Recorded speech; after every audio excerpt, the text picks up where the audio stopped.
আজকে আমরা যে বিষয়টা নিয়ে আলোচনা করব দ্যাট ইজ ইলেকট্রোনেগেটিভিটি। এখন ইলেকট্রোনেগেটিভিটি টার্মটার সঙ্গে আমরা অলরেডি পরিচিত এবং ইলেকট্রোনেগেটিভিটিকে আমরা জেনারেলি ডিফাইন করি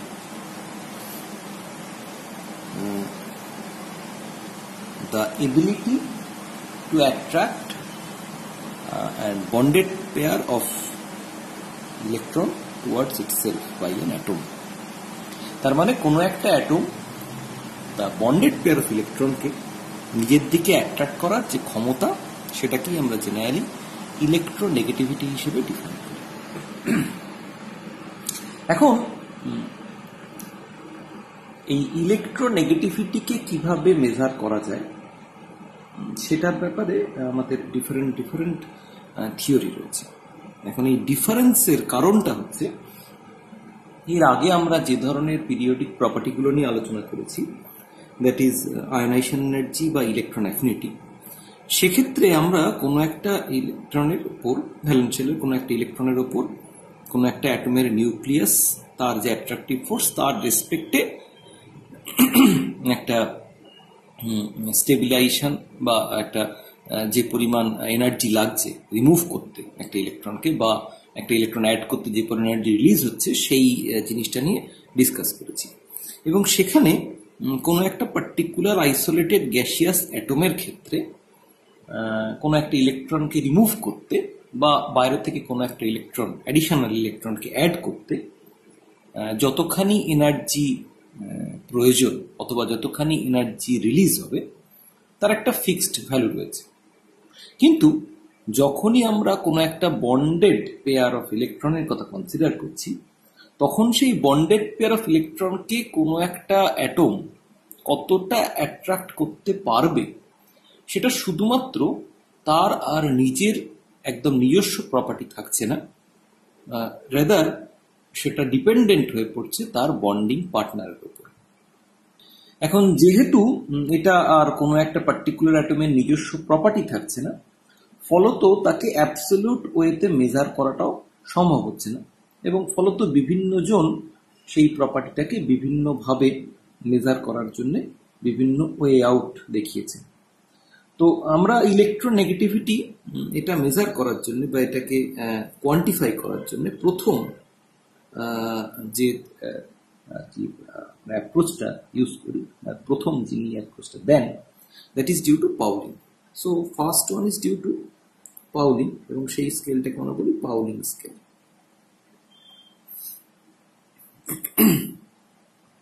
এখন পাউলিং স্কেলে ইলেকট্রোনেগেটিভিটিকে কিভাবে আমরা কোয়ান্টিফাই করছি, তাহলে ইলেকট্রোনেগেটিভিটি হচ্ছে the ability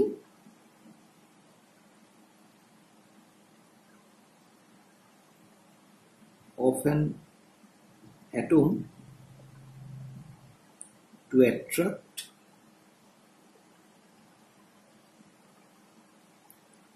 the bonded pair of electron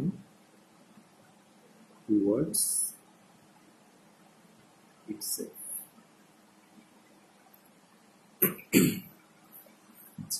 এখন তার মানে আমাদের যখনই ইলেকট্রোনেগেটিভিটি সংক্রান্ত ডিসকাশন এসে পড়ছে তখনই কোনো একটা অ্যাটমকে বন্ডেড অবস্থায় থাকাটা একটা অবশ্য প্রয়োজনীয় ফ্যাক্টর হয়ে দাঁড়াচ্ছে, যেটা এর আগে ছিল না। এর আগে যখনই আমরা আয়নাইজেশন এনার্জি বা ইলেকট্রন অ্যাফিনিটির কথা বলেছি তখন সেক্ষেত্রে কিন্তু আমরা আইসোলেটেড অ্যাটমের কথা কনসিডার করছি। এখন পাউলিং স্কেলে ইলেকট্রোনেগেটিভিটিকে কিভাবে ডিফাইন করা হবে? পাউলিং যেটা বললেন সেটা হচ্ছে উনি বললেন যে কোনো হেটেরোঅ্যাটমিক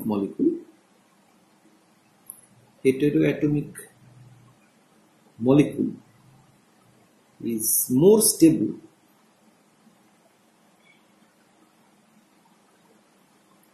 than a homoatomic molecule.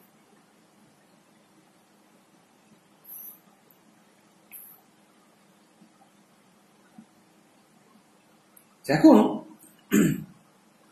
এই যে এক্সট্রা স্টেবিলিটি এটা কোথা থেকে অরিজিনেট করছে। পাউলিং এই এক্সট্রা স্টেবিলিটিটুকুনিকে রিলেট করলেন উইথ দ্যাট অফ ইলেকট্রোনেগেটিভিটি। কিভাবে না, ধরা যাক আমরা একটা HCl মলিকুলের কথা ভাবছি। এখন এই HCl এর বিভিন্ন রেজোনেটিং ফর্ম হতে পারে। একটা ফর্ম যেখানে হাইড্রোজেন এবং ক্লোরিন দুটো মলিকুল পারফেক্টলি একটা কোভালেন্ট বন্ড নিয়ে অ্যাটাচড। আর একটা ফর্ম যেখানে হাইড্রোজেন হচ্ছে ডেল্টা পজিটিভ, ক্লোরিন হচ্ছে ডেল্টা নেগেটিভ। আর একটা ফর্ম যেখানে হাইড্রোজেন হচ্ছে ডেল্টা নেগেটিভ, ক্লোরিন হচ্ছে ডেল্টা পজিটিভ। অবভিয়াসলি আমাদের এক্সপিরিয়েন্স থেকে আমরা জানি যে যদি এই তিনটে ফর্ম হয় তাহলে এই তিনটে ফর্মের মধ্যে 3 নম্বর ফর্মটা কন্ট্রিবিউশন সবচেয়ে কম, কারণ সেখানে ক্লোরিনের উপর একটা ডেল্টা পজিটিভ চার্জ ক্রিয়েট হচ্ছে। কিন্তু উনি বললেন যে এই ফর্ম 1 যেখানে পিওরলি একটা কোভ্যালেন্ট নেচার, তার পাশাপাশি এই ফর্ম 2 বা ফর্ম 3 যতই কন্ট্রিবিউশনের কম হোক না কেন, ফর্ম 2 এবং ফর্ম 3 এই ধরনের একটা আয়নিক ফর্মের কন্ট্রিবিউশনের কারণে এই নেট স্টেবিলিটিটা ইনক্রিজ করছে, এবং এই যতটা স্টেবিলিটি ইনক্রিজ করছে সেটা হচ্ছে that is due to the electronegativity difference between the hydrogen and the chlorine. তার কারণ এদের মধ্যে একটা ইলেকট্রোনেগেটিভিটি ডিফারেন্স আছে বলেই এই ধরনের একটা চার্জ সেপারেশন ডেভেলপ করছে। তো উনি সেই জন্যে এই হেটেরোঅ্যাটমিক মলিকুলার এক্সট্রা স্টেবিলিটিকে এই ইলেকট্রোনেগেটিভিটি ডিফারেন্সের সঙ্গে রিলেট করার চেষ্টা করবেন। এখন এই এক্সট্রা স্টেবিলিটিটুকুনিকে আমরা কিভাবে রিলেট করব, না এই এক্সট্রা স্টেবিলিটি কতটুকু, না অবভিয়াসলি এটা রিফ্লেক্টেড হবে বন্ড এনার্জির মাধ্যমে। ধরে নেওয়া যাক একটা মলিকুল ইন জেনারেল আমরা AB বলে ডেজিগনেট করছি। তো এই AB মলিকুলের যে বন্ড এনার্জি সেটাকে আমরা বলছি EAB। এখন এই মলিকুলটা তৈরি হয়েছে দুটো ডায়াটমিক মলিকুল থেকে, একটা হচ্ছে A2 আর একটা হচ্ছে B2। সো অবভিয়াসলি A2-র ক্ষেত্রে তার যে বন্ড এনার্জি, এটা হচ্ছে bond energy of AB bond.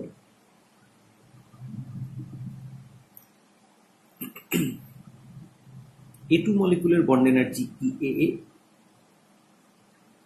that means that is the bond energy of AA bond, and B2 molecular. So উনি যেটা বললেন যে এই A2 বা B2 থেকে EAB যতটা স্টেবল সেটা কি করে পাবো, না সেটা হচ্ছে EAB, তার মানে AB মলিকুলের যে বন্ড এনার্জি সেটা average of EAA and EBB individual প্রত্যেকটা হোমোনিউক্লিয়ার ডায়াটমিকের স্টেবিলিটির তুলনায় হেটেরোনিউক্লিয়ার ডায়াটমিকটা যতটা স্টেবল। এখন এদের আমরা কি করে পাবো, কোনো পার্টিকুলার একটা থেকে তো আমরা ইএবিটা থেকে কোনো একটা পার্টিকুলার বন্ড এনার্জি দিতে পারি না। সো আমরা এদের একটা অ্যাভারেজ নিচ্ছি যেটা বলে দেবে যে এই হোমোনিউক্লিয়ার ডায়াটমিকের তুলনায় হেটেরোনিউক্লিয়ার ডায়াটমিকটা কতটা বেশি স্টেবল। সো এইটা একটা মেজার অফ ইলেকট্রোনেগেটিভ ডিফারেন্স। এখন এই অ্যাভারেজটা কি নেব, অ্যাভারেজটা দুরকম হতে পারে। একটা হতে পারে অ্যারিথমেটিক মিন,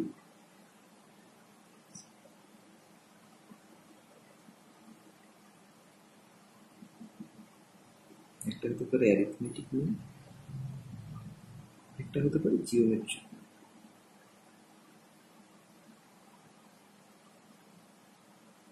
তো পাউলিং যেটা বললেন যে এই অ্যাভারেজ নেওয়ার ক্ষেত্রে জিওমেট্রিক মিন নেওয়াটাই মোর preferable. So EAB minus square root of EAA into EBB. That is the geometric mean of AA and BB bond energy. এখন এটাকে যদি আমরা ডেল্টা ই বলে ডেসিগনেট করি, তো উনি যেটা বললেন যে delta E actually electronegativity difference এর সঙ্গে রিলেটেড হচ্ছে by root over delta E. তার মানে delta chi that is square root of E to the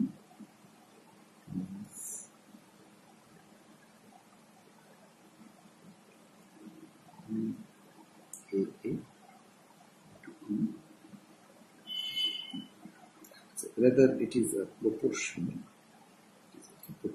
So there must be a proportionality constant.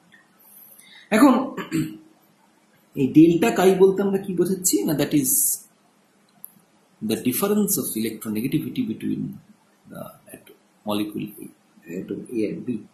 That means chi A, which one is greater, তার থেকে ছোট, বড়টার থেকে ছোট বাড়ছে, is equal to ডেল্টা কাই। এখন এই কনস্ট্যান্ট, তার মানে এখানে একটা আসবে proportionality constant,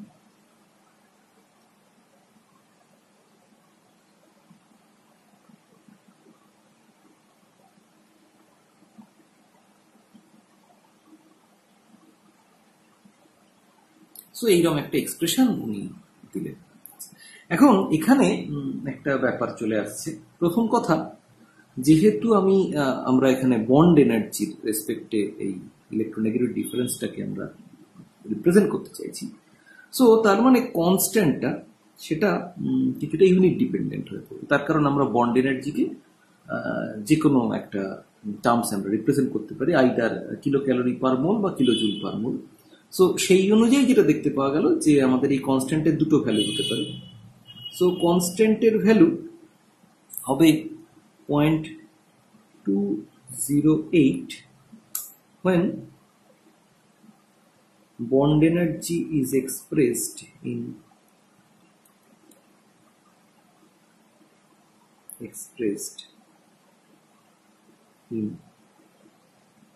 kilo calorie per mole, আর এই কনস্ট্যান্টের ভ্যালুটা হবে 0.102 when it is expressed in kilo joule per.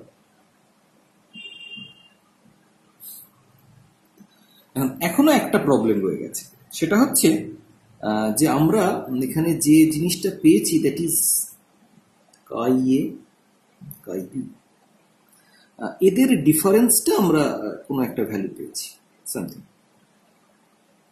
Something value একটা আমরা পেয়েছি। এখন এই দুটো আননোন, ডিফারেন্সটা আমাদের নোন, কিন্তু আমাদের কাছে দুটো unknown, that is the electronegativity of chi A or and electronegativity of chi b. So দুটো আননোন দিয়ে তো আমাদের এরকম ভাবে ইকুয়েশনটা সলভ করা যায় না। তো আমরা সেই জন্য পাউলিং যেটা বললেন যে উনি ধরে নিলেন যে অ্যাজাম্পশন একটা নিলেন যে হাইড্রোজেন তার ইলেকট্রোনেগেটিভিটি হবে 2.2। প্রথমে উনি ধরেছিলেন 2.1, তারপরে সেটা আরেকটু মডিফাই করে এটাকে করা হয় 2.2। আর ফ্লোরিন তার ইলেকট্রোনেগেটিভিটি পাউলিং স্কেলে ধরে নেওয়া হবে 4, and this is arbitrarily set. This is arbitrary. Why this is arbitrarily set? Fluorine, why fluorine is 4? তার কারণ দেখতে পাওয়া গেল যে যদি ফ্লোরিন, আমরা জানি যে সেটা হচ্ছে most electronegative element in the periodic table. So ফ্লোরিনের ইলেকট্রোনেগেটিভিটি যদি 4 বলে ধরা হয়, তাহলে বাকি আমাদের পিরিয়ডিক টেবিলে যে কটা এলিমেন্ট আছে তাদের প্রত্যেকের ইলেকট্রোনেগেটিভিটির একটা পজিটিভ ভ্যালু আসে। তো সেই জন্য ফ্লোরিনের ইলেকট্রোনেগেটিভিটি 4 দেওয়া হবে, এবং তার সাপেক্ষে বাকিদের ইলেকট্রোনেগেটিভিটি মেজার করা হবে। তো ফলত আমাদের এরপরে কাজটা অনেক সহজ হয়ে যায়। তার কারণ আমাদের যদি আমরা ফ্লোরিনের সঙ্গে আমাদের অন্য কোনো একটা অ্যাটমের যদি আমাদের বন্ড জানা থাকে, সে ধরা যাক, বা হাইড্রোজেনের সঙ্গে অন্য কোনো একটা অ্যাটমের যদি আমাদের বন্ড জানা থাকে, যেমন ধরা যাক আমরা HCl মলিকুলটার কথা কনসিডার করি, তাহলে সেখানে যদি আমাদের হাইড্রোজেন ক্লোরিন বন্ড এনার্জি জানা থাকে কত, যদি আমাদের হাইড্রোজেন হাইড্রোজেন বন্ড এনার্জি কত সেটা জানা থাকে, যদি আমাদের ক্লোরিন ক্লোরিন বন্ড এনার্জি কত সেটা যদি জানা থাকে, আমরা যদি এগুলো এক্সপেরিমেন্টালি ডিটারমাইন করে ভ্যালুগুলো আমরা আমাদের কাছে অ্যাভেলেবল থাকে, তাহলে আমরা সেক্ষেত্রে KCl, যেহেতু chlorine is more electronegative than hydrogen, so এখানে KCl মাইনাস KH, সেটা ওই something constant into root over of HCl minus H into CL.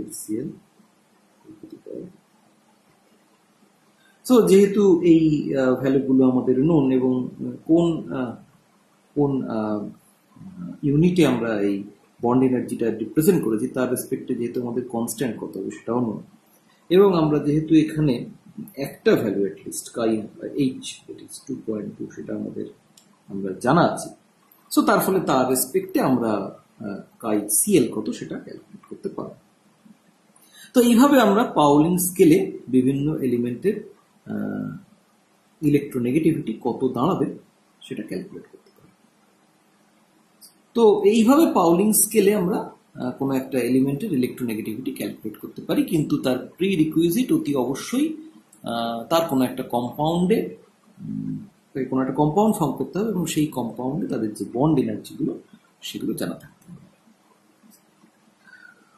So এখান থেকে এরপরে যিনি এই ইলেকট্রোনেগেটিভিটিকে অন্য একটা টার্মসে রিপ্রেজেন্ট করার চেষ্টা করলেন তারা হচ্ছেন মুলিকেন।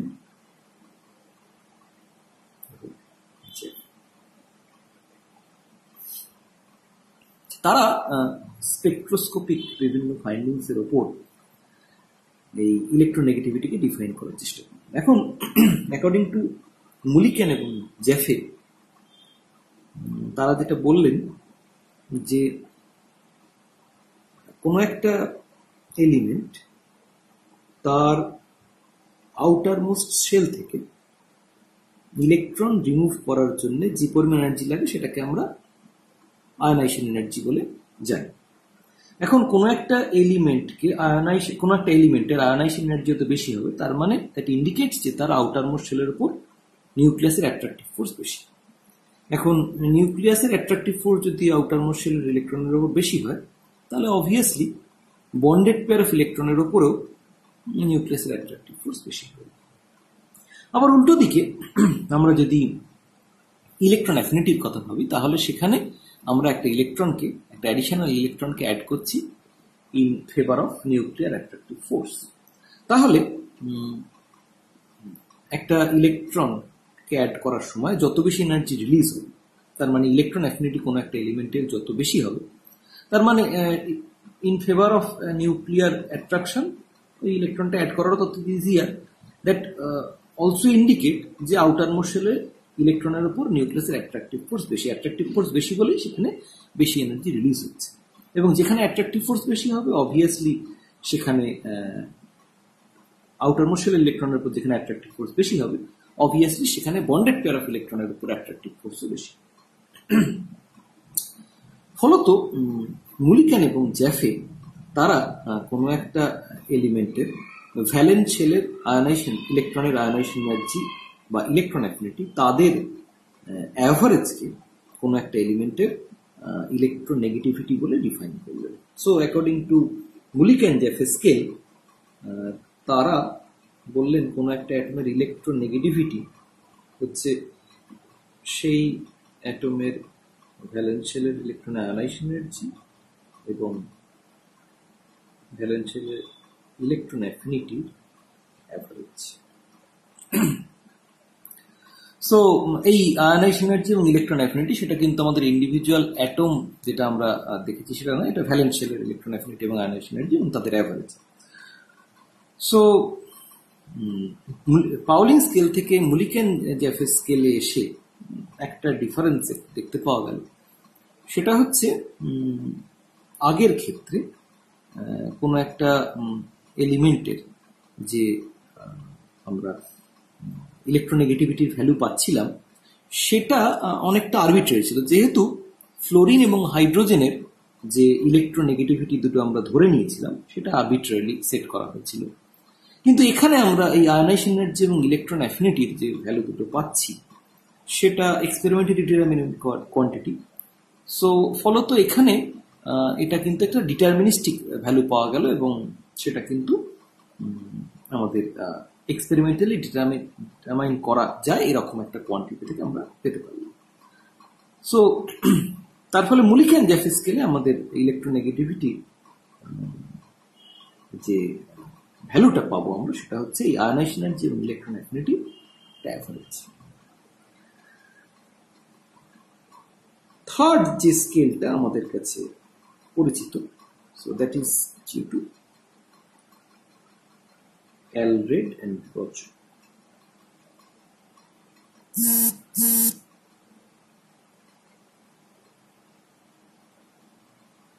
স্কেল।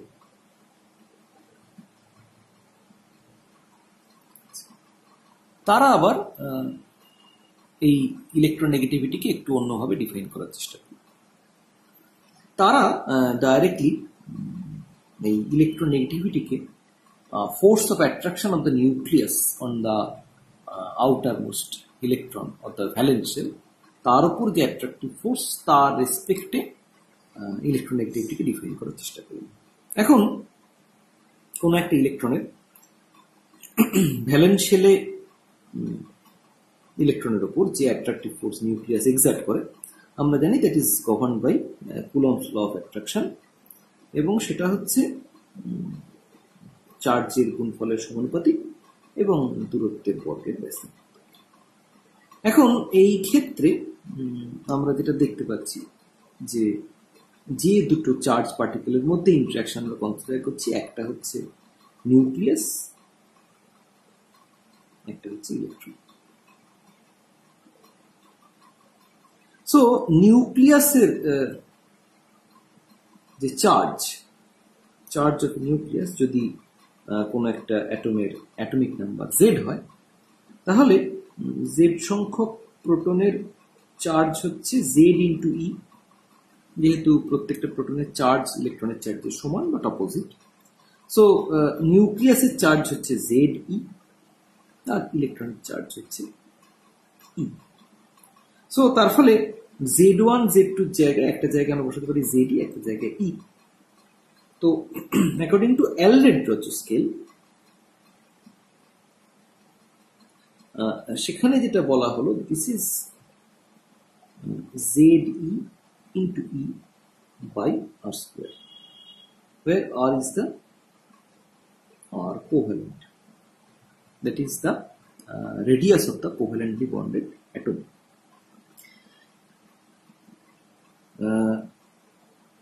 সো এখানে একটা প্রপোর্শনালি কনস্ট্যান্ট থাকবে।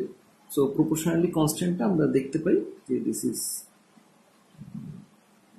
3590 into z star by r square. So যদি আমরা নিউক্লিয়ার চার্জ জেড বলেছিলাম, কিন্তু আমরা জানি যে কোনো একটা অ্যাটমের ক্ষেত্রে তার ইলেকট্রনের উপর, আউটার মোস্ট ইলেকট্রনের উপর যে অ্যাট্রাকটিভ ফোর্সটা এফেক্টিভলি নিউক্লিয়াস এক্সার্ট করে, that is represented by Z star or effective nuclear charge. So সেই জন্য আমরা জেডকে জেড স্টার দিয়ে রিপ্লেস করছি। সো 3590 এটা সবটা মিলিয়ে এখানে প্রপোর্শনালি কনস্ট্যান্ট স্কোয়ার এই সবটা মিলিয়ে আসছে, মানে 3590টাও হচ্ছে আর এর ইউনিটের উপর ডিপেন্ডেন্ট। যখন আর আমরা এটার ভ্যালু 3590 যখন R is represented in or picometre, আর এটাই দাঁড়াবে chi AR is equal to 0.359 into Z star pi R square when R is in angstrom. এখন দেখা গেল যে এক একটা স্কেলে এক এক রকম ভ্যালু হচ্ছে। সো একটা প্রত্যেকটা স্কেলের মধ্যে একটা কোরিলেশন টানার একটা প্রয়োজনীয়তা আছে। তো এখানে আমরা দেখতে পাই যে অ্যালরেড-রচো স্কেল আর পাউলিং স্কেল এই দুটোর মধ্যে কোরিলেশন টানার জন্য একটা অ্যাডিশনাল একটা কনস্ট্যান্ট অ্যাড করি এবং ফলত অ্যালরেড-রচো স্কেলটা দাঁড়ায় হচ্ছে এরকম chi AR is equal to 0.359 Z star by R square when R is expressed in angstrom plus 0.744. এই কনস্ট্যান্টে অ্যাড করা হচ্ছে to correlate between the Pauling scale and the Allred Rochow scale. ঠিকই একই রকম ভাবে মুলিকান স্কেল এবং পাউলিং স্কেলের মধ্যে একটা কোরিলেশনের করার চেষ্টা করা হয়েছে। তো আপাতত সেটাকে আমরা ইগনোর করছি, আপাতত আমরা এই দুটোর মধ্যে কোরিলেশনটাই দেখছি। আচ্ছা, এখানে দুটো জিনিস খুব ভালো করে মনে রাখা দরকার। এক নম্বর হচ্ছে for calculating Z star, specifically যখন আমরা অ্যালরেড-রচো স্কেলে কোনো একটা এলিমেন্টের ইলেকট্রোনেগেটিভিটি ডিটারমাইন করছি, তখন সেক্ষেত্রে কোনো একটা এলিমেন্টের ভ্যালেন্স শেলে যে কটা ইলেকট্রন আছে we should include all the electron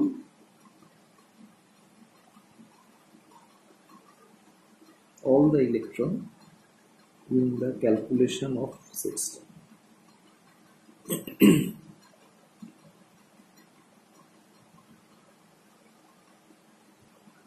এর মানে কি, এর আগে আমরা যখন জেড স্টার ক্যালকুলেট করেছি তখন আমরা দেখেছি যে আমরা একদম আউটার মোস্ট শেলে যে ইলেকট্রনটাকে আমরা কনসিডার করছি সেই ইলেকট্রনটা বাদ দিয়ে তার উপর বাকি ইলেকট্রনগুলোর শিল্ডিং কনস্ট্যান্ট আর সিগমা ক্যালকুলেট করেছি এবং তার বেসিসে আমরা জেড স্টার ক্যালকুলেট করেছি। কিন্তু এখানে আমরা সেইটা সবকটা ইলেকট্রন, ওখানে যেমন যে ইলেকট্রনটাকে আমরা যে ইলেকট্রনের উপর আমরা শিল্ডিং কনস্ট্যান্ট ক্যালকুলেট করতে চাইছিলাম সেই ইলেকট্রনটা বাদ দিয়ে বাকি ইলেকট্রনগুলোর শিল্ডিং ওই পার্টিকুলার ইলেকট্রনের উপর কনসিডার করেছিলাম। এখানে যখন আমরা জেড স্টার ক্যালকুলেট করবো বা সিগমা শিল্ডিং কনস্ট্যান্ট ক্যালকুলেট করবো তখন কিন্তু আমরা ধরে নেব যে সবকটা ইলেকট্রন প্রেজেন্ট রয়েছে।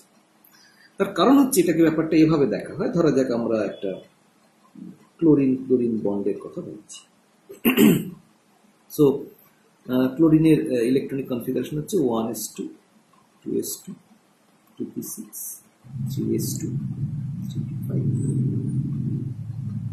আমরা ধরেছিলাম যে আমরা যখন ক্যালকুলেট করব তখন এখানে ধরে নেব যে এখানে ফিফথ যে ইলেকট্রনটা তার উপর বাকি যে চারটি ইলেকট্রন বা n = 3 শেলে বাকি যে 6টা ইলেকট্রন s এর 2টো এবং p এর 4টে তারা শিল্ডিং দিচ্ছে।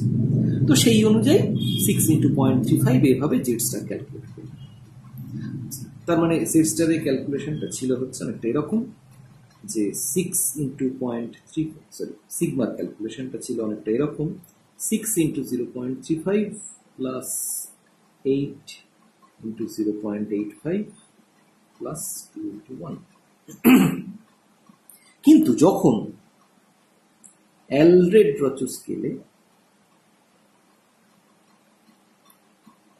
ইলেকট্রোনেগেটিভিটি ক্যালকুলেট করার জন্য আমরা Z star or sigma calculate করব, তখন সিগমার ক্যালকুলেশনটা দাঁড়াবে 7 × 0.35 প্লাস 8 × 0.85 প্লাস 2 × 1। কেন এরকম না, এখানে আমরা ধরে নিচ্ছি যে এই ধরনের যে ক্লোরিন বন্ড ফর্ম হয়েছে সেখানে দুটো হচ্ছে bonded pair of electron. So ক্লোরিনের নিজস্ব ইলেকট্রন হচ্ছে এই 7টা, এবং এই নিউক্লিয়াস ক্লোরিনের এই 8ম ইলেকট্রন বা বন্ডেড পেয়ার অফ ইলেকট্রন তারকে অ্যাট্রাক্ট করার চেষ্টা করছে নিজের দিকে। সো ফলত অ্যাজ ইফ এই সবকটা ইলেকট্রনই এই ক্লোরিনে নিজের অধিকারে আছে, মানে 7টা ইলেকট্রন নিজের অধিকারে আছে, সেটা ধরে নিয়ে এই 8ম ইলেকট্রনের উপর অ্যাট্রাকশন কনসিডার যখন আমরা করছি, তখন আমাদের এই 7টা ইলেকট্রনের জন্যই অ্যাজ ইফ শিল্ডিং কনসিডার করতে হচ্ছে। এইভাবে ব্যাপারটা আমরা ভাবছি। সো এইটা কিন্তু একটু খেয়াল রাখতে হবে যে যখন আমরা অ্যালরেড-রচো স্কেলে ইলেকট্রোনেগেটিভিটি ক্যালকুলেট করব, তখন কিন্তু সেক্ষেত্রে সবকটা ইলেকট্রন ধরে ভ্যালেন্স শেলে আছে ধরে নিয়ে কিন্তু আমরা শিল্ডিং কনস্ট্যান্ট ক্যালকুলেট করবো, না হলে কিন্তু ভুল হবে। এটা হচ্ছে এক। দ্বিতীয়, যেটা আর একটা ভুল হওয়ার জায়গা, প্রায়শই দেখতে পাওয়া যায় যে পরীক্ষার সময় যারা দিচ্ছে তারা ভুল করে, সেটা হচ্ছে আর। আমাদের অনেক সময় পরীক্ষার ক্ষেত্রে যেটা বলা থাকে, যেটা মেজারেবল কোয়ান্টিটি। মেজারেবল কোয়ান্টিটি কোনটা না, এখানে একটা ক্লোরিনের যে আয়নিক রেডিয়াস সেটা কত দূর অবধি, সেটা তো এক্স্যাক্টলি আমরা ছবিটা দেখতে পাই না। তো আমরা যেটা করি, আমরা দুটো ক্লোরিনের ইন্টারনিউক্লিয়াস সেপারেশন কত, সেইটা আমরা এক্সপেরিমেন্টালি ডিটারমাইন করতে পারি। ফলত যেটা আমাদের বলা থাকে সেটা হচ্ছে এই ডিস্টেন্সটা, but this is not R. For a homonuclear diatomic আমরা ধরে নিই যে ইট জাস্ট মিডল, যে অ্যাজ ইফ দুটো ইলেকট্রনেরই ইনফ্লুয়েন্স সমান, সো বন্ডেড পেয়ার অফ ইলেকট্রনটা জাস্ট একদম মাঝখানে আছে। সো ইন্টারনিউক্লিয়ার যেটা ডিস্টেন্স, আমরা যদি সেটাকে ডি বলি, ইন্টারনিউক্লিয়ার ডিস্টেন্স, যেটা এক্সপেরিমেন্টালি ডিটারমিনেবল কোয়ান্টিটি, তো সেক্ষেত্রে আর কিন্তু d/2। সো পরীক্ষায় যদি ইন্টারনিউক্লিয়ার ডিস্টেন্স দেয়া থাকে, তাহলে সেক্ষেত্রে কিন্তু d/2 করে নিতে হবে। এটা অনেক সময় দেখতে পাওয়া যায় যে করতে গিয়ে ভুল হয়, এবং তার ফলে পুরো ভ্যালুটাই ভুল আসে। তো এইভাবে আমরা 3টে স্কেল আমরা দেখতে পেলাম। One is due to Pauling scale, another is due to Mulliken Jaffe scale, এবং third one is due to Allred Rochow scale. এখন অ্যালরেড-রচো স্কেল বা মুলিকেন-জেফে যে স্কেল, সেখানে আমরা ইলেকট্রোনেগেটিভিটি রাদার একটা অ্যাবসলিউট ভ্যালু পাই, আর পাউলিং স্কেলে আমরা একটা রিলেটিভ ভ্যালু পাই, এবং প্রত্যেকটা স্কেলেরই কিছু সীমাবদ্ধতা রয়েছে। তার ফলেই এতগুলো স্কেলের আমাদের প্রয়োজন হয়েছে, বা এতগুলো স্কেল এক্সিস্ট করছে। যেমন অ্যালরেড-রচো স্কেলের ক্ষেত্রে আমরা যেটা বলতে পারি, যে সেক্ষেত্রে আমরা যেটা জেড স্টার বা আমরা যে এফেক্টিভ নিউক্লিয়ার চার্জ ক্যালকুলেট করছি স্ট্যাটাস অনুযায়ী, আমরা জানি যে অ্যাজাম্পশন রয়েছে। ফলত আমাদের স্ট্যাটাস অনুযায়ী আমরা যে এফেক্টিভ নিউক্লিয়ার চার্জ পাই, সেটা that is not a very accurate one. So ফলত সেখান থেকে অবভিয়াসলি যে ইলেকট্রোনেগেটিভিটি পাওয়া যাবে, সেটার ভ্যালুটাও একদম এক্স্যাক্ট অ্যাকিউরেট হবে না, কিন্তু একটা রাফ এস্টিমেট করা যাবে বা একটা ট্রেন্ড আপ করতে যাবে। আবার মুলিকেন-জেফে স্কেলের ক্ষেত্রে আমরা জানি যে সব এলিমেন্টের ক্ষেত্রে তার ইলেকট্রন অ্যাফিনিটি ভ্যালু পাওয়া সম্ভব নয়। সো তার ফলে সেই সব এলিমেন্টগুলোর ক্ষেত্রে তাদের ইলেকট্রোনেগেটিভিটি ভ্যালু বার করাটা ডিফিকাল্ট। এবং শুধু তাই নয়, আমরা দেখতে পাচ্ছি সেক্ষেত্রে আমাদের যেভাবে আমরা ইলেকট্রোনেগেটিভিটিকে ডিফাইন করেছিলাম, যে বন্ডেড পেয়ার অফ ইলেকট্রনকে নিজের দিকে অ্যাট্রাক্ট করার ক্ষমতা, সেই জায়গাটা অনেকটাই ডিটারমিনিস্টিক হয়ে যাবে। ডিটারমিনিস্টিক হয়ে যাচ্ছে কি অর্থে, যে বন্ডেড পেয়ার অফ ইলেকট্রনকে অ্যাট্রাক্ট করার ক্ষমতা যখন এইভাবে আমরা জিনিসটাকে দেখছি, তখন সেক্ষেত্রে যে কোনো একটা এলিমেন্টের ইলেকট্রোনেগেটিভিটি সেটা তার বন্ডেড পেয়ারের ওপর ডিপেন্ডেন্ট। কিন্তু যখনই আমরা in terms of ionisation energy বা ইলেকট্রন অ্যাফিনিটি এই ইলেকট্রোনেগেটিভিটিকে ডিফাইন করছি, তখন সেক্ষেত্রে ওই বন্ডেড পেয়ারের ওপর ডিপেন্ডেন্সটা কিন্তু অনেকাংশে কমে আসছে। সো তার ফলে that is more or less absolute একটা ভ্যালু আমরা সেখানে পাচ্ছি। আবার পাউলিং স্কেলের মধ্যেও কিছু ডিফিকাল্টি রয়েছে। সেখানেও আমরা যে ফ্লোরিনের ইলেকট্রোনেগেটিভিটি বা হাইড্রোজেনের ইলেকট্রোনেগেটিভিটি একটা পার্টিকুলার ভ্যালু ধরে নিয়ে তার সাপেক্ষে অন্যদের ইলেকট্রোনেগেটিভিটি মাপছি, সেই যে ভ্যালুটা সেটাও কিন্তু আরবিট্রারিলি সেট। সো প্রত্যেকটা সিস্টেম, প্রত্যেকটা স্কেলেরই কিছু সীমাবদ্ধতা রয়েছে, বাট অল আর ইউজফুল। এবং এই ধরনের সীমাবদ্ধতা বা এই ধরনের কন্ট্রোভার্সি থাকার কারণে অনেকেই এটা অনেক সায়েন্টিস্ট এটা বলার চেষ্টা করেন যে এই ধরনের একটা টার্ম ডিফাইন করা কি দরকার, কিন্তু দেখতে পাওয়া গেছে যে পিরিয়ডিসিটির ক্ষেত্রে এই টার্মটা দিয়ে অনেক কিছু সাকসেসফুলি ব্যাখ্যা করা সম্ভব। তো সেই জন্য আমাদের এই ইলেকট্রোনেগেটিভিটি জিনিসটা আমরা এত বেশি ইউজ করি বিভিন্ন ক্ষেত্রে। তো এরপর আমরা যেটা চলে আসি যে এই ইলেকট্রোনেগেটিভিটির ভ্যারিয়েশন কিভাবে হবে, কিরম হবে অ্যালং পিরিয়ড আর অ্যালং গ্রুপ। আমরা দেখতে পাচ্ছি যে ইলেকট্রোনেগেটিভিটিকে আমরা ডিফাইন করেছি the ability to attract the bonded pair of atom towards itself, এবং অবভিয়াসলি তাহলে সেক্ষেত্রে আউটার মোস্ট শেলের উপর অ্যাট্রাকশন যদি বাড়ে তাহলে ইট ইজ অবভিয়াস যে বন্ডেড পেয়ারের উপর অ্যাট্রাকশনও সেক্ষেত্রে ইনক্রিজ করবে। এখন ফলত আমরা দেখেছি যে আয়নাইজেশন এনার্জি ইলেকট্রন অ্যাফিনিটির ক্ষেত্রে যেভাবে ভ্যারিয়েশনটা হয় on the outermost shell, attraction ফোর্সের ভ্যারিয়েশনটা যেভাবে হয়, যে জেড স্টার বাড়ে কিন্তু আর রিমেন্স কনস্ট্যান্ট বা এন রিমেন্স কনস্ট্যান্ট, ফলত বাঁ দিক থেকে ডান দিকে একটা পিরিয়ডে ionization energy electron affinity increase করে। তার মানে যেহেতু ইলেকট্রোনেগেটিভিটিও ইন ওয়ান সেন্স অ্যাট্রাকটিভ ফোর্সকেই রিপ্রেজেন্ট করছে, শুধুমাত্র এখানে আউটার মোস্ট শেল ইলেকট্রন না হয় কোনো একটা ভ্যালেন্ট শেলের একটা ইলেকট্রন যেটা বন্ডেড পেয়ার হিসেবে বিহেভ করছে। সো তার ফলে দেখতে পাওয়া যাচ্ছে যে এক্ষেত্রেও ভ্যারিয়েশনটা অ্যালং এ পিরিয়ড আর along a group ionization energy electron অ্যাফিনিটির মতোই সেম। দ্যাট মিনস আমরা যখন একটা পিরিয়ডের বাঁ দিক থেকে ডান দিকে মুভ করছি তখন ইলেকট্রোনেগেটিভিটি ইনক্রিজ করছে,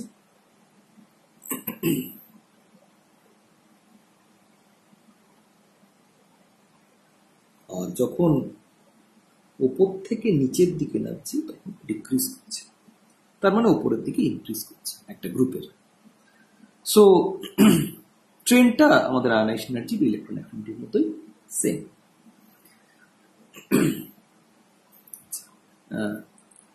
এবার দেখা যাক যে এই ইলেকট্রোনেগেটিভিটি তাহলে কোন কোন ফ্যাক্টরের উপর ডিপেন্ডেন্ট।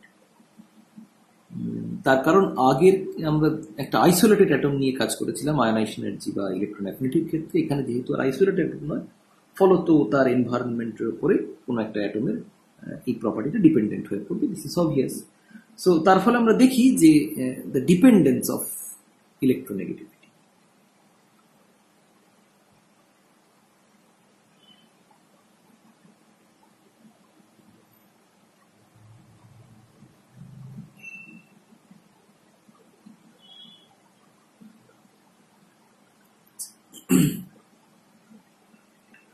ডিপেন্ডেন্স বলতে গিয়ে আমাদের দেখতে পাওয়া যায় যে রাফলি তিনটে ফ্যাক্টরের উপর ইলেকট্রোনেগেটিভিটি ডিপেন্ডেন্ট।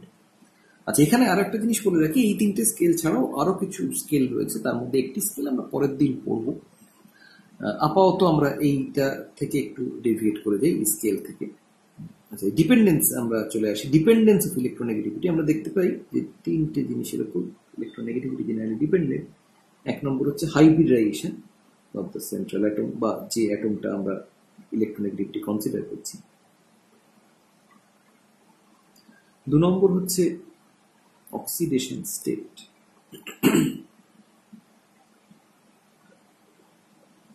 তিন নম্বর হচ্ছে পার্শিয়াল পজিটিভ চার্জ।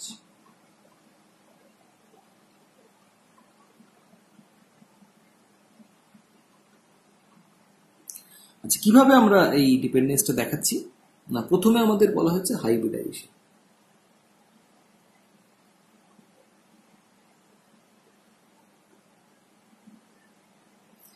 প্রথমে আমরা যেটা দেখে নেবো আমাদের খুব পরিচিত এক্সাম্পল, একটা হচ্ছে ইথেন,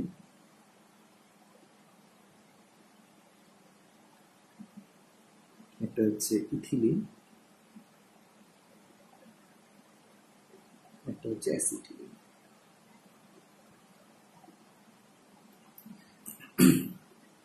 এর মধ্যে আমরা জানি যে acetylenic hydrogen is acidic in nature.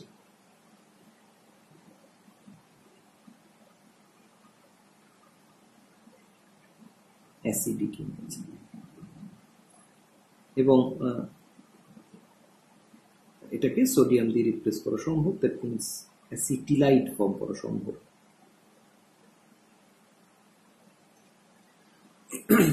And why এই অ্যাসিটিলিনিক হাইড্রোজেন ইজ অ্যাসিডিক? তার কারণ হিসেবে আমরা আগেও যেটা পড়েছিলাম সেই একই জিনিস আমরা একটু রিক্যাপিচুলেট করি, যে আমরা জানি যে এই কার্বন, অ্যাসিটিলিনের carbon, that is sp hybridized, ইথিলিনের sp2 এবং ইথেনের sp3। সো অ্যাসিটিলিনিক হাইড্রোজেনে অ্যাসিটিলিনে কার্বনের যে sp হাইব্রিডাইজ, সেখানে s ক্যারেক্টার হচ্ছে 50% এবং p ক্যারেক্টার হচ্ছে 50%। এখানে আমরা ইথিলিনের ক্ষেত্রে সেটা দেখতে পাচ্ছি s ক্যারেক্টার হচ্ছে 33.3%, p ক্যারেক্টার হচ্ছে 66.6%। এখানে এসে আমরা দেখতে পাচ্ছি যে s ক্যারেক্টার হচ্ছে 25%, p ক্যারেক্টার হচ্ছে 75%। এখন আমরা জানি যে s অরবিটাল সেটা হচ্ছে নিউক্লিয়াসের সবচেয়ে কাছাকাছি। সো নিউক্লিয়াসের কাছাকাছি যত একটা ইলেকট্রন বা একটা অরবিটাল থাকবে তার উপর নিউক্লিয়াসের অ্যাট্রাকটিভ ফোর্স তত বেশি হবে।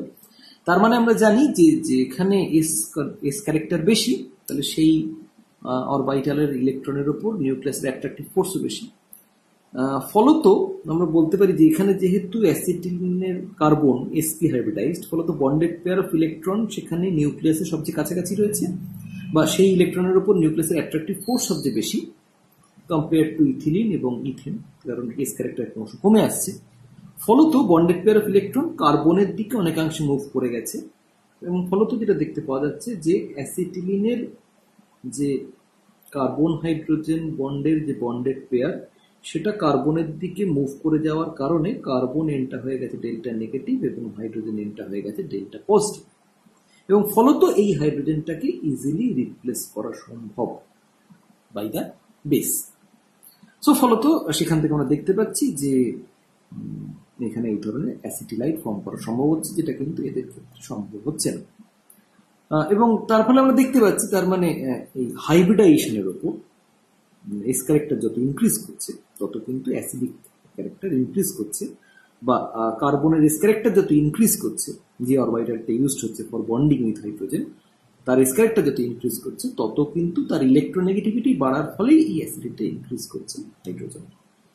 তার ফলে এইভাবে আমরা দেখতে পাচ্ছি যে কিভাবে হাইব্রিডাইজেশন চেঞ্জ হওয়ার সঙ্গে সঙ্গে ইলেকট্রোনেগেটিভিটি চেঞ্জ হচ্ছে, এবং যত হাইব্রিডাইজেশনে এস ক্যারেক্টার যত বাড়ছে হাইব্রিডাইজেশনের ক্ষেত্রে, উইথ ইনক্রিজিং এস ক্যারেক্টার, যত এস ক্যারেক্টার ইনক্রিজ করছে তত ইলেকট্রোনেগেটিভিটি বাড়ছে।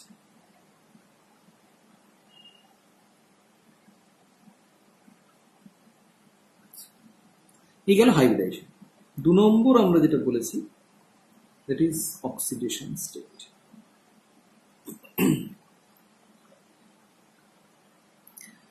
কোনো একটা অ্যাটমের positive oxidation state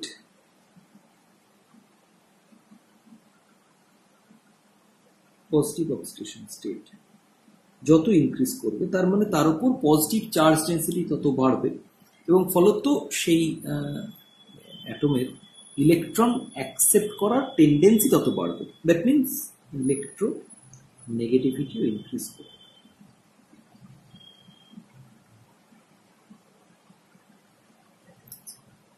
Third one is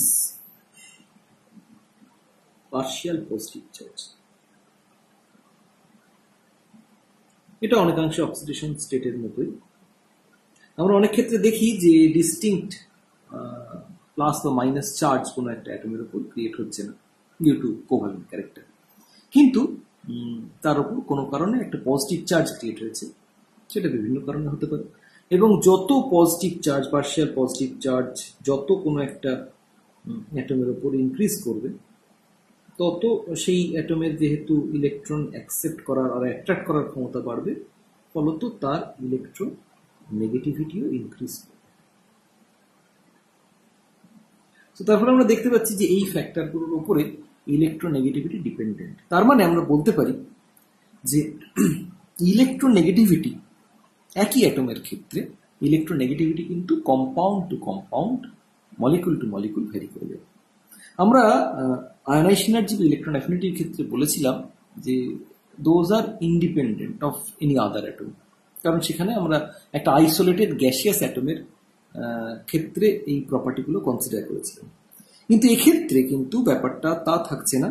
একই কার্বন, এই যেমন তিনটে ক্ষেত্রে আমরা দেখিয়েছি যে ডিপেন্ডিং অন দ্য হাইব্রিডাইজেশন, সেক্ষেত্রে তিনটে ক্ষেত্রেই আমরা কার্বনের উদাহরণ নিয়ে আমরা কনসিডার করেছি। কিন্তু দেখতে পাচ্ছি যে সেই কার্বনেরই ইলেকট্রোনেগেটিভিটি কিন্তু কম্পাউন্ড টু কম্পাউন্ড ভ্যারি করে গেছে। তো তার মানে আমরা এখান থেকে বলতে পারি যে ইলেকট্রোনেগেটিভিটি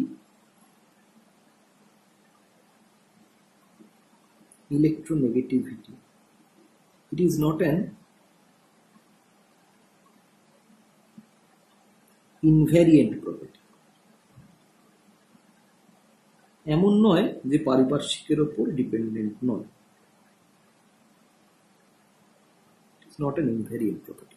এটা কিন্তু ভ্যারি করে যাচ্ছে depending on the system of the surrounding, unlike ionisation energy or electron affinity.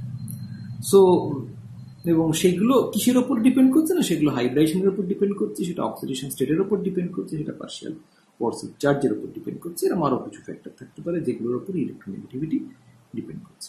So electronegativity is not an invariant property that is dependent on the surrounding or তার অবস্থা ইন দ্যাট পার্টিকুলার সিস্টেম, তার উপর কিন্তু depend করবে যে কোনো একটা অ্যাটমের electronegativity value কত হবে। এমন নয় যে তার একটা অ্যাবসলিউট ভ্যালু রয়েছে এবং সেটা ইন্ডিপেন্ডেন্ট অফ দ্য সিস্টেম, যে কোনো সিস্টেমই তার ভ্যালুটা সেম, তা কিন্তু হবে না। সো আমরা আজকে যেটা দেখলাম যে ইলেকট্রোনেগেটিভিটি তার variation along a period or along a group, এবং সেই ইলেকট্রোনেগেটিভিটি আমরা কিভাবে ক্যালকুলেট করব, কিভাবে কোয়ান্টিফাই করব, সেখানে আমরা তিনটে স্কেল দেখলাম: পাউলিং স্কেল, বুলিক-অ্যান্ড-জাফে স্কেল এবং অ্যালরেড-রচো স্কেল। অ্যালরেড-রচো স্কেলের সঙ্গে পাউলিং স্কেল আমরা কোরিলেট করার চেষ্টা করলাম যে যাতে প্রত্যেকটা সিস্টেমের মধ্যে একটা প্যারিটি থাকে, প্রত্যেকটা সিস্টেমের ইলেকট্রোনেগেটিভিটি ভ্যালুর মধ্যে একটা প্যারিটি থাকে। এই একইভাবে মুলিক-অ্যান্ড-জাফে স্কেলের সঙ্গেও এই ধরনের কোরিলেশন টানা সম্ভব। সো সেটা দেখলাম, এবং তারপরে যেটা দেখলাম যে ইলেকট্রোনেগেটিভিটিগুলো কিসের কিসের উপর ডিপেন্ড করে। যদিও এই তিনটে সিস্টেমের মধ্যেই একটা ডিফারেন্স রয়েছে, তার কারণ আমরা যেটা দেখতে পাচ্ছি যে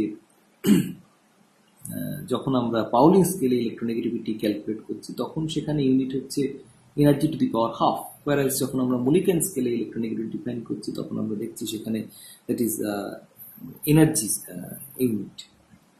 সো ফলত ডিফারেন্স তো ডেফিনেটলি রয়েছে, but still they are useful in different aspect. প্রত্যেকেরই কিছু সীমাবদ্ধতা রয়েছে, কিছু সুবিধেও রয়েছে, বিভিন্ন জায়গায় বিভিন্নটা ইউজ করা, বিভিন্ন স্কেল ইউজ করা। সেই জন্যই আমরা প্রত্যেকটা স্কেল সম্পর্কেই আমরা আলোচনা করছি এবং বিভিন্ন স্কেলকে বিভিন্ন জায়গায় কাজে লাগাচ্ছি আমাদের বিভিন্ন প্রপার্টিকে বা কোনো একটা মলিকুলের কোনো একটা পার্টিকুলার অ্যাটমের বিহেভিয়ারকে ব্যাখ্যা করার কারণে।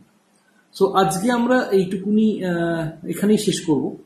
এর পরের দিন আমরা দেখব যে এই ইলেকট্রোনেগেটিভিটি আরও একটি স্কেল, সেখানে কিভাবে আমরা এই ইলেকট্রোনেগেটিভিটিকে ডিফাইন করি সেটা আমরা দেখব, এবং তার সঙ্গে সঙ্গে এই ইলেকট্রোনেগেটিভিটিকে ইউজ করে আমাদের যেটা একটা বক্তব্য ছিল যে এত রকম ভ্যারিয়েশন যখন রয়েছে তখন এটাকে সত্যি এতটা গুরুত্ব দেওয়ার কি দরকার, অনেক বিজ্ঞানী এটা মনে করেন। তো যাকে কমপ্লিটলি ডিফাইন করা যাচ্ছে না যে কিভাবে আমরা সেটাকে ডিফাইন করব প্রপার্টিটাকে, কিন্তু আমরা বলেছিলাম যে ইলেকট্রোনেগেটিভিটি একটা টার্ম হিসেবে যদি আমরা ইউজ করি তাহলে আমরা বিভিন্ন মলিকুলে তার বিভিন্ন অ্যাটমের বিহেভিয়ার বা তাদের প্রপার্টিকে আমরা সাকসেসফুলি এক্সপ্লেন করতে পারি। সেই জন্যই আমরা ইলেকট্রোনেগেটিভিটি টার্মটা এত গুরুত্ব দিয়ে পড়ি।